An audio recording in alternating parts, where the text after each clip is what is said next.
My son's fiancée wants me to treat her like my daughter and walk her down the aisle, but after I said no, she started crying and now my son won't stop begging me to give in. I'm a 41-year-old man with 2 kids from my ex-wife, 42F, my son John, 22, and my daughter Sally, 20. I'm remarried to my current wife, who's 28. I'm very close to my kids. John is engaged to Abby, who seems nice but has been a bit pushy about building relationships with me and my wife, though she's also pretty awkward around my wife. Abby isn't close to her own family and has shared some stories about why. While some of her complaints don't seem like huge issues, I can't judge because I didn't live her experiences. We've tried to be welcoming to her, but Abby has forced herself into certain family traditions where she wouldn't typically be included, some of which are meant only for immediate family. For example, she's been calling Sally sis after only a few months of dating John. She also acts strangely toward my wife, like she's trying to create a sister and mother-in-law dynamic. The one that bothers me the most, though, is that she wants me to be a father figure to her, not because we've naturally clicked or bonded, but because she seems to have decided that's what she wants. One of my traditions with my kids is that we have a private chat in my office whenever they visit. It's just a chance to catch up and talk openly before they leave. This tradition has become even more important to them now because, while they get along well with my wife, they're not ready to have personal conversations around her yet. Abby asked if she could join one of these chats. I explained the tradition and said no. Later, John asked me to reconsider because Abby has never had a caring conversation with her own dad. We compromised. I didn't include her in the tradition, but I agreed to meet with her and John for coffee so she could talk. Then she started calling me dad. They weren't even engaged yet. John pulled me aside and begged me to let her keep calling me that. He said I'm the dad she's always wanted, that it means a lot to her, and that she even cried watching me interact with Sally because she wishes she had that. I didn't love the idea, but I felt bad, so I agreed. Now Abby wants me to walk her down the aisle and do the father-daughter dance at their wedding. I don't want to walk her down the aisle, and dancing is hard for me since I use a cane. At my own wedding, I only danced twice. John is begging me to at least do one of these things, preferably walk her down the aisle. When they visited on Sunday, John and I were talking privately about this when Abby walked in without knocking. She asked if he'd told me yet. I asked, told me what? John said she wanted me to say in my speech that I have a second daughter now and that I love her. I just looked at him. Then Abby asked if I'd walk Sally down the aisle and dance with her if she got married one day. I said, of course. She got upset and yelled, I'm your daughter too. I told her, it will never be the same. Sally is my actual daughter. I tried to explain that I'd talk in my speech about her being a happy addition to the family and how much I love how happy she makes John. I thought that was a good compromise, but Abby started crying. John apologized, and they left. Later, he called me from home, almost begging me to agree to what she wants. Am I the jerk because I won't lie and say I love her like she's my daughter? First update, 1.5 months later. I planned to update sooner, but life got busy in some good ways. People have been asking for updates, and since I have a surprise-free day, here we go. On Mother's Day my kids and their partners go to visit my ex-wife. So it turns out my ex-wife and Abby are a lot closer than I realized. She calls her mom, which is part of where this comes from. Also apparently my ex has been egging it on. On Mother's Day they were talking about the wedding and I guess whenever Abby referred to me, she referred to me as dad. My son apparently told her to let it go, which led to yelling. Abby about deserving to be my daughter, ex telling her that she's right, son telling her that I'm trying and she should be realistic about things, Sally telling her I only had one daughter, which was apparently a response to Abby saying to her that as my daughters they should be united. According to my son Abby was crying, according to Sally she was crying and yelling and kicked something before going to her room, and Sally told me she went off on her mom, but will not elaborate so I don't know what was actually said. But knowing Sally, who boy. Around 2 a.m. I got a text from Sally's partner's phone saying, Abby really is great, she hasn't been perfect but you should give her a chance and you will learn to love her. I saw it when I woke up. I tried to text her back but was blocked, so I called Sally but they were driving. They stopped by my place later that day because I am on the way and my daughter prefers my liquor and cooking and they told me about the night before. At the end I asked to speak to her partner alone. I asked if I had done something to upset her. She was confused and I told her I was blocked. She said I wasn't but checked her phone and I was, and I said it was after her message and she asked what message. I showed her, but it was not on her phone anymore. At that point we brought in Sally and caught her up. Neither of them were happy. A couple of days later John and Abby dropped by unannounced. Not something we really do in this family but okay fine. I had mad salmon, does not take long to cook. I cooked 2 more, wife serves while I make drinks. The entire night was Abby trying to bring up the wedding, John trying to change the subject, and Abby not allowing that. We talk logistics because I'm helping them get some good deals through some professional contacts I have when finally she just says, so I was talking to mom. She said that you can walk me down the aisle and she'll do the dance, or you can dance and she'll walk. It's your call but you need to choose soon. I reiterated that I could not dance. She tried arguing that I had danced a little at my wedding but I made it clear that is different, and did not feel comfortable walking her. She got upset and said mom loves me, why can't you? I felt bad but couldn't lie. I pointed out that she had John who loved her, my ex-wife, friends, she had people who love her. She said but other than ex-wife, those aren't my parents. I said neither am I. She was very emotional so my wife and I gave them a few minutes. My son and I were alone later. He looked exhausted. He said the problem was that after Mother's Day Abby had called Sally and kept saying they are both my daughters, that I did not get to be close with one but not both, and that it was them against me, but at that one Sally cried havoc and let slip the dogs of war. Things were said. Grievances were aired. John had to hang up before it got worse, but I guess Abby was shaken, but there was a new problem. Abby had decided in her head that I did not mean what I had been saying and was just doing it for Sally. He told me he would handle it. He did not. So now I get text messages from Abby every couple of days acting like we have a secret relationship Sally doesn't know about. She even called herself my secret daughter. She invited my wife to lunch saying 2 out of 3 of his girls going out. She has even started using the pressure of showing up at events like a recent barbecue to play a certain image. She hugs me more and holds it, wants to do pictures with just me or my wife and I, but always a few with just me to post with captions I do not like. My wife is getting especially annoyed because of how she is with her. I guess Abby surprised her with Father's Day plans for me that had to be shut down. As it is, she still inserted herself into the day, but she has a soft spot for her and when Abby gets emotional she caves. My wife is a sweetheart. I asked him if he is upset with me and he said no, he just wished it was different. He said we're good, but he's worried he and Sally aren't, which is when I took the advice of some people and suggested premarital counseling, and he said he would talk about it. Now Abby is insisting Sally go to her fitting. That shop should pay per view that potential Royal Rumble because Sally is not holding her feelings back anymore. I told him Sally loves him and I'll talk to her, but for now it is stressful all around. Abby driving my wife crazy with her ideas for what my girls should be doing, driving me crazy with dad-daughter content, drove Sally to the edge, and oh yeah, last night sent me an email with 3 styles of father-daughter dances and song options, so I'm not feeling any more respected or heard than before. The 6 of us have barely been in the same room in order to let things calm down since Father's Day, which was great until it wasn't. Sorry this is so long, with all the craziness this is still the abridged version. We are supposed to meet Friday, Sally's partner and I have a bet going about how bad it will go. So onward and upward. I hope you fathers had a less dramatic day than I did, and by any chance does anyone know exactly how bad of a crime I need to commit to enter witness protection? Just curious.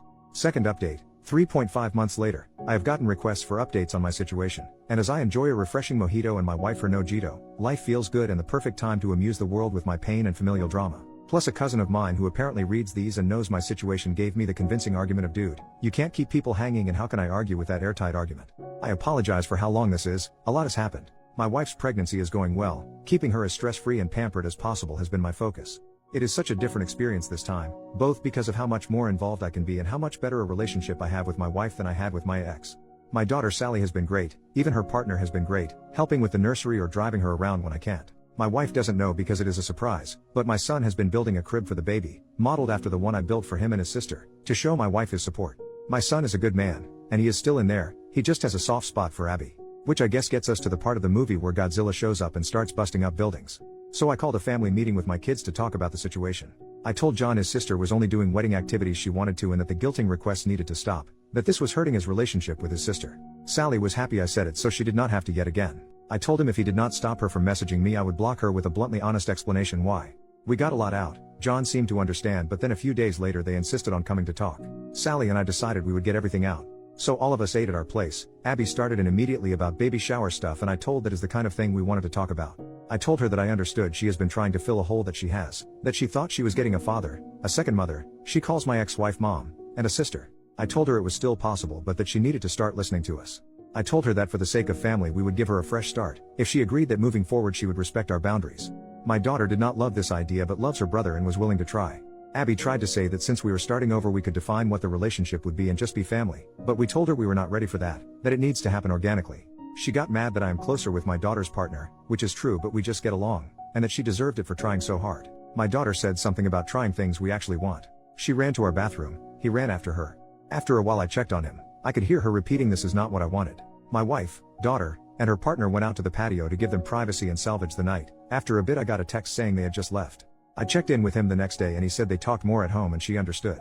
For a couple of weeks things were good. The text stopped except the occasional wedding question, since it was getting closer. She stopped pushing herself on my wife and Sally, and we thought was involving us in less in wedding planning out of respect, since as it was they only got the venue at the rate they did because of my professional connections and they know I was willing to help but not interested in helping plan, even if I'm good at event planning. But then I got a call from the venue telling me the card I used had been declined. Now this is a specific card I use for big purchases because of the miles so I knew it had a high limit. That was how I learned that they had changed dates by 2 months despite being informed I would still be out much of the money because it was too close to the date. I was furious. I mean I have been lucky in life financially but I am not blow off deposits like nothing wealthy. So I called my son, said he needed to get his ass to the house, just him. They both came. When they arrived I opened the door, she actually started with, "Dad." I think I just replied you have got to be freaking kidding me and walked toward the table. Abby had the nerve to ask where dinner was. My response was not polite as I made it clear that was not why they were here. I hoped my son would not lie to me, so I asked what was going on with the venue. She started going into wedding details, but my son interrupted to tell me they postponed because my ex-wife was unavailable because of a surgery, and he had not told me because he was putting money together to pay the lost money himself, and he had just reached out to guests to let them know. And that is when Abby's mouth opened. We have extra time to work on our dance. Now during this time my wife came home, and I was walking her toward the bedroom when Abby said that. My pregnant wife with me, I said, calmly, I have different feelings about that and will elaborate further shortly, or something like that. Then I laid my wife down and got her water, turned on her symphonic covers of popular songs, and walked back to the table and said something like, you are out of your effing mind, have you even been listening? I made it clear I was done with this nonsense. We all were, and kind of lost it, asking if she did not hear us last time because her head was up her ass. She was stunned silent, what a beautiful sound, and looked at me while I, admittedly with little filter, explained what Sally and I thought of our time with her and her attempts to force us to love her without even getting to know us. She started crying and stood up and shouted, then what was this even for? John asked what she meant, if she meant them, and he started to freak out. She was frantic and said she meant delaying the wedding. Because, and I'm pouring another drink to write this, it was a ploy. My ex-wife and her decided if I had more time, I would come around. Apparently my ex told her not to worry about the money because I'm loaded. She has always been bitter I make so much more than I did when we were married, as if that is out of spite rather than my career arc. I think she did that on purpose, frankly. But she not only told me that lie, she and my ex told John as well. He was distraught, repeating you lied to me as she tried to spin it, but he was letting it out about how much he has defended her and covered for her, and she lied to him too. She was defensive and blamed my ex for telling her things and me for being stubborn. She yelled, why can't I just effing call him dad? And, finally, after so long, I heard John respond, because he is not your effing dad. She started crying and something about him being the one that told her she could call me that, and he said he told her she might be able to eventually, but he had told her again and again to slow down. She started sobbing and went to sit on her chair but missed and fell on the floor. Appreciating physical humor to break the tension, I admittedly chuckled and hid my mouth behind my drink. This all led to a lot of sobbing. I said I needed to check on my wife, and as I walked out she was repeating, I just want him to be my dad too. I came out and he was walking her to the door and apologized. I said not to, and they left. He came over a few days later and said they had a long talk at home. He even asked her if she would have dated him if there was never a chance of being in the family. He believed her when she said yes, but she admitted I was a big draw as well. I was the kind of dad she always wanted. My relationship with Sally is what she always wanted, and the way she said it gave John doubts that she loves him for him. I talked about marriage counseling, how his mother and I tried it, and, while it did not save us, it provided clarity and an impartial voice. I pointed out they both like coming to me, but I cannot be impartial, and if they are trying then they need to do it for real. Abby texted asking if I was the one who suggested therapy. I responded with, does it matter if John wants to? She asked why it is so bad, she wants to know what I think, and I just said John is the man whose opinion should matter most to her. They fought due to the text. She agreed to the counseling and the wedding has been postponed. I may have done a dance. So they are in counseling. He said she struggles, but I obviously do not know details. She is pressing for me and Sally to go to a session with her. Sally told her she did not want to hear Sally unfiltered, and I am not interested. Abby has been leaving Sally alone. She stopped texting me except for the occasional general question, which includes some attempt to go deeper. My wife still occasionally spends time with her because she is very into her pregnancy, more so than I like, but it is my wife's call. So that is where we are. Sorry it was so long, but alcohol makes for a poor editor. Third update, 1.5 months later. I was told I should do updates here. People have been asking me to, and to get into what went down on Father's Day and at their mother's house. I have been extremely busy these last few months, but am enjoying my temporary unemployment and thought of this account because of recent Thanksgiving drama. I will do an update and then we'll share what happened earlier. Oh, and to whomever made the joke that Abby finally got me to dance, that made me laugh. I shared that with the family. My time has been largely caring for my wife. I tend to dote, I know. We are having a boy. We are really excited, though neither of us really had gender preference. I have raised both and both experiences were wonderful. Now we are discussing names, who we are going to honor. I thought everything had been quiet, but recently found my wife crying and found out I was wrong. Given how busy I have been with work, and my wife knowing I would be free again once we got into this month, my wife has kept this to herself. Apparently Abby has been pushing for one Thanksgiving this year. Things have been quiet with Abby. My son said the wedding blowing up woke her up, and that therapy had been helping. But then this. My understanding is that while John has been talking less with his mother because of all that happened, Abby did the opposite. From my wife's telling, Abby dropped by one day with my ex-wife. My wife intensely dislikes my ex-wife because of lies she spread about my first marriage ending due to infidelity with her, despite there being no infidelity and the linear nature of time making it impossible for us to have slept together back then. Before anyone asks, my ex-wife does not actually think there was infidelity. I would get into that, but I am sure I would sound biased. Anyway, so my wife looked at our camera app, saw who it was and called my daughter. Apparently the two of them were keeping things from me because I was working 18-hour days and they did not want me dealing with anything else. I wish they had not done that, but I appreciate the thought. I am really lucky to have such caring people around me. My daughter called her mom and said something that made them leave in a hurry. She will not tell me what, but she smiles when I ask. I called John, but he was dealing with some hard work news, so I just was there for him and left the other alone. The next day Abby came back, alone this time. My wife saw it was her and asked her what she wanted through the door. Abby said to apologize. My wife let her in, she is too nice, and after a nice talk Abby asked about the whole family getting together for Thanksgiving. My wife said of course, she assumed as much. A couple of days later in our group chat we were discussing details, who brings what, and Abby asks what else is needed. I say John already committed and she asked what about my ex-wife, what should she bring? In the time I have known Abby she has never made an intentional joke that funny, so I asked what she was talking about and she mentioned the whole family comment, and my daughter and I both asked what made her think we counted her as family? She actually replied she is my family. I don't have a dad who wants me, just a mom and my mom deserves to be with family on Thanksgiving. Sally replied well we'll miss you and John then. Abby asks how she can say that. Sally asks how she can be so stupid. John says not to call her stupid and I say that is fair but there is no real way she thought my wife thought she meant my ex-wife. At this point my wife had filled me in. And then, this is so stupid. She uses my son's phone to add my ex-frigging wife to the group chat. She then thanks us for the invitation and asks what she can bring. As I was typing my daughter beats me to it and asks what she thinks she is doing. She knows she is not welcome but says it less politely. My wife types you could not have thought she was included when I said family. Abby responded that she was not coming as my family but as hers. Sally let her mom have it. She already is not talking to her much and said if my ex-wife is there then she is not. I mentioned there was never a chance X was going to come, and said I understand Abby and John wanting to go to their mom's house so she is not alone. John typed plans not definite. We'll let you know he has since told me that he is not going to go to his mom's place but wanted to tell Abby alone first. All I can think about is the comment about not having a dad who wants her, because it means she is still thinking about me as a dad, I believe. Just a negligent one. I mentioned that to my son and he said he noticed it too and had brought it up at therapy, because family is such a frequent topic, though I obviously do not know details. Wow, I thought this would be brief but that was a lot, and this has been good to get out. New mini update, almost 1 month later, I may have my boy back. I do not have time to elaborate right now but I am so excited I had to share this. Thanksgiving went so badly that my son called off the engagement itself and is now going to stay at our place while he figures out his next step. He came over Sunday night exhausted and asked if he could use the guest room and we talked for a couple of hours. I understand a bit more why he felt trapped now but he realizes if she does not see her issues then he cannot help her with them. I am taking him and his sister for a fun day on Saturday to just have some fun. He looks so tired and just needs some fun. Hopefully, while yes things are messy, he is moving in a better direction for himself. People here have been great and genuinely seem to be rooting for him which I appreciate, so I just thought I would share the good news. Happy holidays, especially mine as he told her she was not invited. Relevant comments. Commenter 1, I'm so glad you have your son back. But she's so delusional it may get worse before it gets better.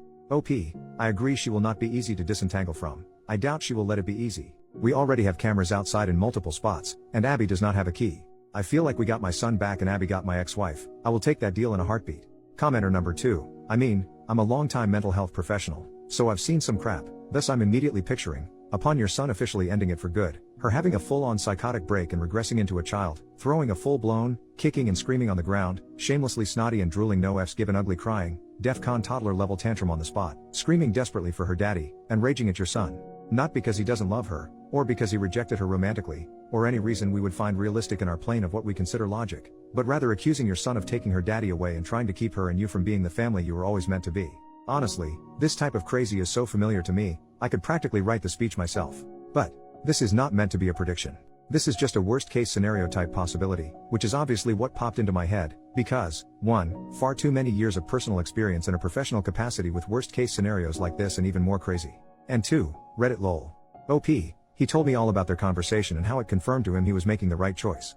It sounds like you are right about shouting and throwing things and said he was taking away her chance to have a family. There was a lot more, some I know, a lot I do not, but well done with your highly educated guess. I cannot imagine the stories that you must have. OP on how Thanksgiving turned out so badly. It was pretty bad. Abby showed up with my ex-wife despite the fact there was never a chance that woman would be allowed in my house. It got ugly from there and my son really let them both have it. He is done with his mom, both of my kids are, which after years of seething about lies she told about me but needing to hold it in around them, it is all out there now.